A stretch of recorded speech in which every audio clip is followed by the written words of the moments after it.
Hello, everybody. How's everybody doing? Check out your boy over here. What's his name? Jacko Wacko Vagino. What does that t-shirt say? Meatless crew.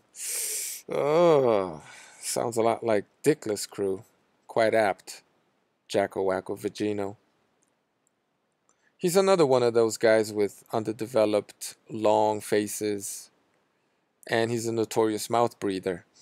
It seems like he's just always slurping and gasping for air.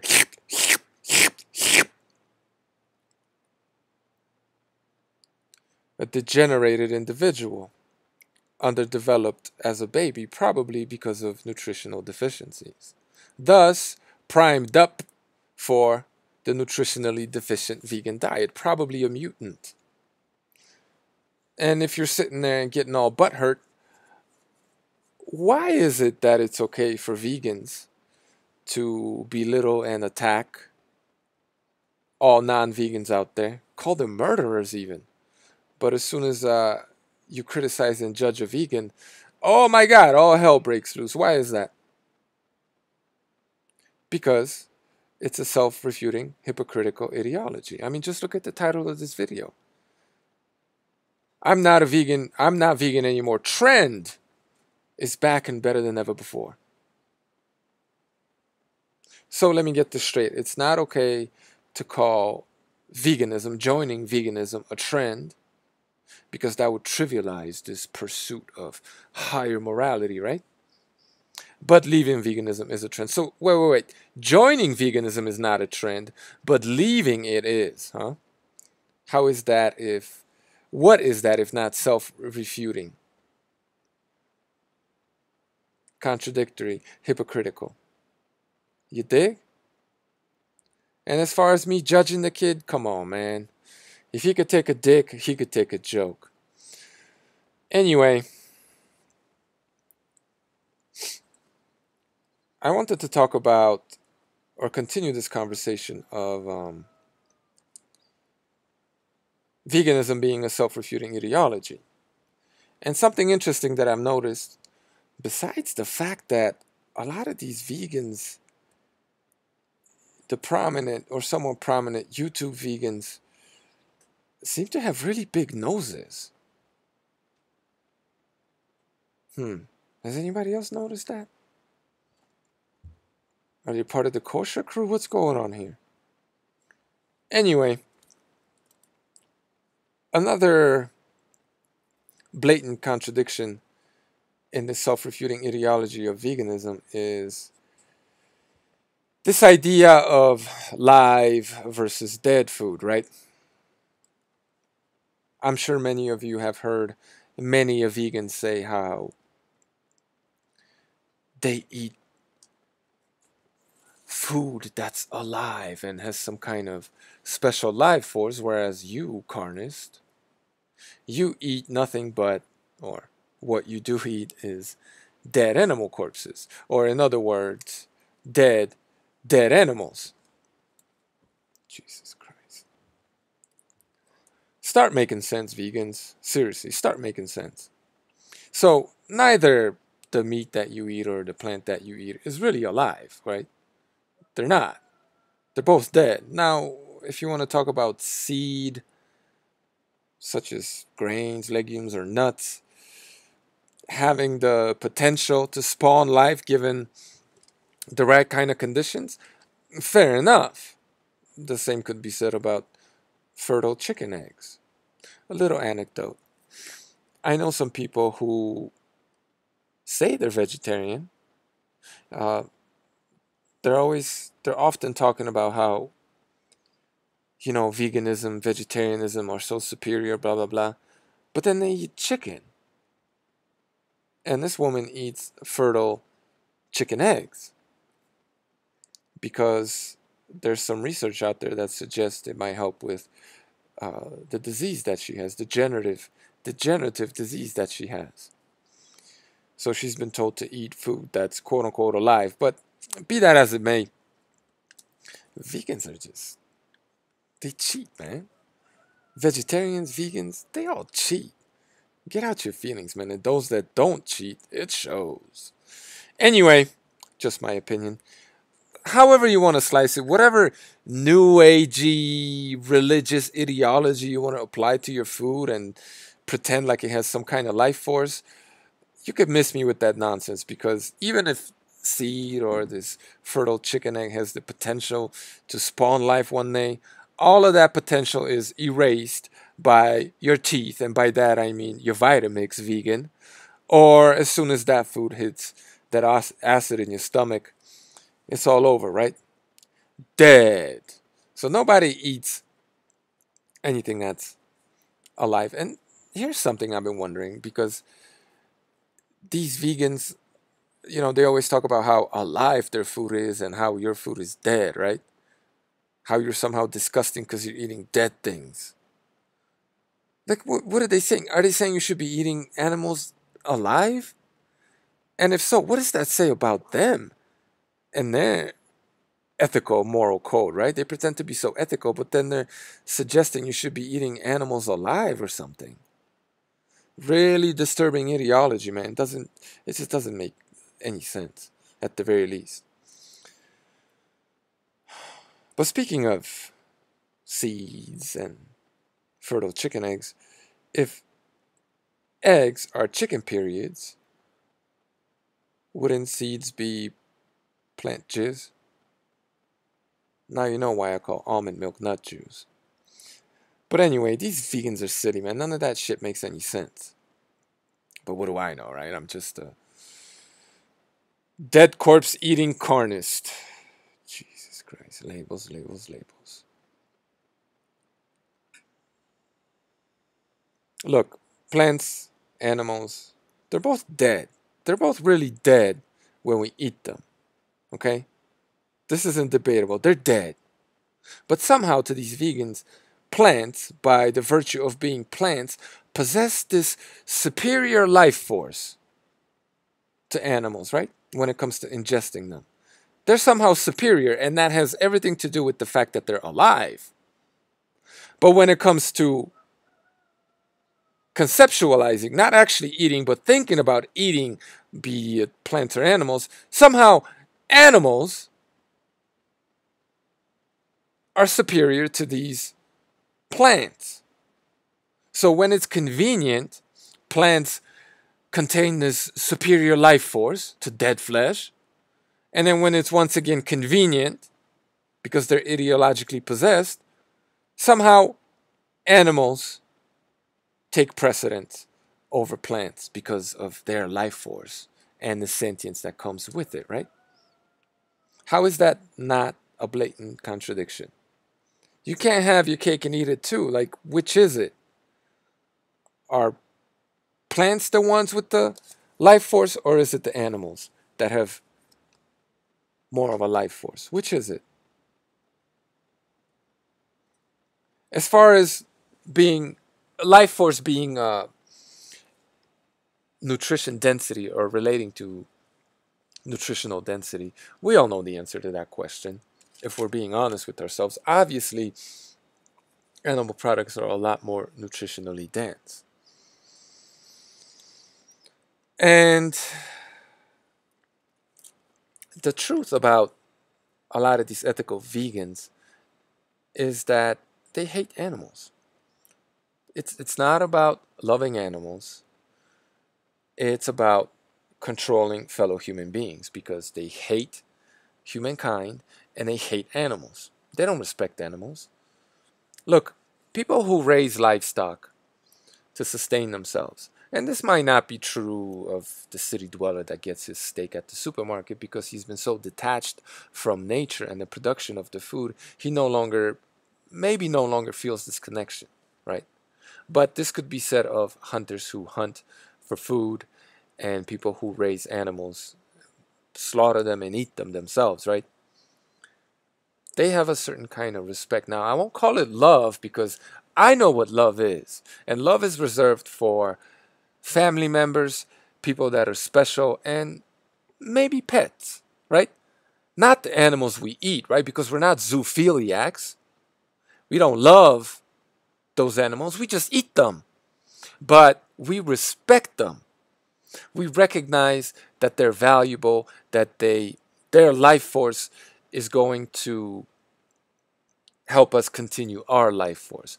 Life feeds other life, or if you want to say death feeds life. It's just how nature works, always has and always will. So a lot of meat eaters, but more precisely the ones that are intimately involved in the killing and or production of their food, very much have a lot of respect for the meat, for the animal, right? Whereas a lot of these vegans, to them, the meat is gross and disgusting. And this reminds me of a little anecdote from my childhood. Growing up in Chicago, there were some people detached from the production of the food, right? Who had a problem with eating meat off the bone, and anything that looked like a live thing, any animal product that looked like the animal itself, it just kind of grossed them out, right? Future vegans. This is why so many people are vegan. It's because they have an aversion to meat. They hate animals, literally. They hate animals. They find them gross. They find them disgusting. They tell you this all the time, right? When they say you eat disgusting animal flesh, right? Is that somebody who cares for animals, who loves animals? Really? No, that's a dishonest person who is not in touch with their feelings and is not honest with themselves. So once again, people that are intimately involved in the production and slaughter of their own food respect the animal. They understand how nature works. They're in touch with nature, and they very much respect the animal. And there is something that happens inside. Um, it's a fleeting feeling, but it's there when you slaughter an animal that you helped raise. It's not a happy moment, but it passes, and you recognize what it is, and you cope with it, right? Whereas these vegans and a lot of carnists too are suffering from cognitive dissonance. They don't they've lost that connection with animals, and these vegans have taken it so far as to actually hate the animal. Okay? So you have this group of people pretending to be ethical and pretending to care for the animals while at the same time telling you that animals are dirty and disgusting and they're nothing but a bunch of rotting flesh, right? Yet again, veganism debunks itself, not only by pretending that plants, when it's convenient, are higher on this sentience life force chain than the animals, and then once again, when it's convenient, saying that it's actually animals that are higher on the sentience life force scale, right? But the reason why this contradiction happens is because they're in denial. They're liars. They're dishonest people. They don't really like animals. They don't. They really don't like animals. They find them gross and disgusting. And they just pretend. Right? And look, vegans, you need to understand this anytime you hear me speak about these things. Or anybody for that matter. It's not what they call you, it's what you answer to. So if I'm not talking about you, then you don't need to be getting mad, right? Of course. But if you are getting mad, then what did you just submit to? Exactly. I really hope that makes sense. But you know, speaking of vegans and the ideology of veganism, anytime anytime you allow an ideologue, an ideologically possessed person to talk long enough, they're going to end up invariably, this is just what I've experienced, putting their foot in their mouth, contradicting themselves and exposing themselves for the hypocrites that they are. So anytime you're faced with an ideologue, which is a great debate tactic, let them talk. Just let them talk and listen, pay attention, and then pick them apart for the ideologues that they are, right? Which reminds me, I'm supposed to have a debate with Conscientious Omnivore in maybe a week or two. Pal, the guy I had my previous debate with. And I'm very much looking forward to it because I understand why some people say, oh, these debates are pointless and I don't know why you do this, because I used to think this way, but I've changed my mind since, because I learn a lot from some debates. They help me grow and they help me learn things and understand things better. They grow my brain essentially. That's why I like debates. And I don't go into the debate 100% convinced that I'm right. I mean, I think I am, because before I speak, I seriously think through what I say, right? And I don't hold any ideologies, except for maybe, but it's not really an ideology, just an axiom, which is tell the truth, motherfucker. Tell the truth. Hard to call that an ideology. Axiom, if you will. But like I was debating Pal, and he, about the life force of meat and the fact that it's more nutritionally dense than any plant food out there, which is a fact. It's not even debatable. So to hear someone try to debate that, uh, you know, that begs the question: are they ideologically possessed, or what's going on? Right. But anyway, he brought up, when I said that meat is nutritionally complete, he brought out the claim that it's deficient in vitamin C, right? And even though I did have an answer for that, I only had one answer, and maybe it wasn't quite satisfactory. I'm not sure. But since then, I did a little bit of research, and now I have 4 or 5 different answers to that, right? So you best not ask that question again. But it helped me grow. It helped me learn something new. It spurred me to do a little bit more research and see if I'm, if I'm right, if I'm wrong, if I'm speaking the truth. And now I know what to say in that situation, right? So, but I made sure to check if that I wasn't, just blowing a whole bunch of hot air, that I was actually saying stuff that's true. But, in my next debate, whoever I debate, the question that I'm going to ask of them, and I think this is relevant to just debating people, and the theme of this video is the question of plant sentience.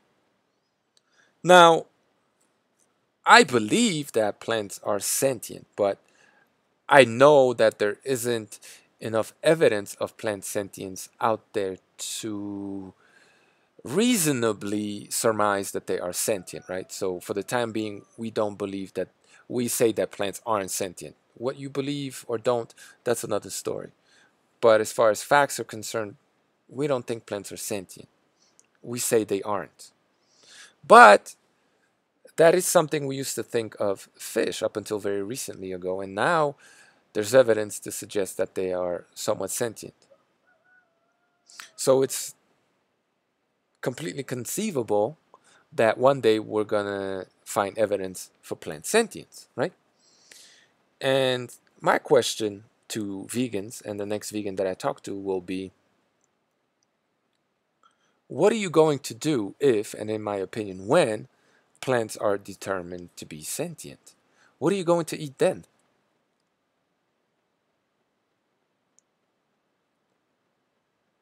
I really want to hear an answer to that question, but I think the answer is already being cooked up in the lab. Um, it's already being worked on, and I hope I'm wrong, but I'm pretty convinced one day science is going to say that plants are sentient too. And my question is, what are you going to do then? And why, dear vegan?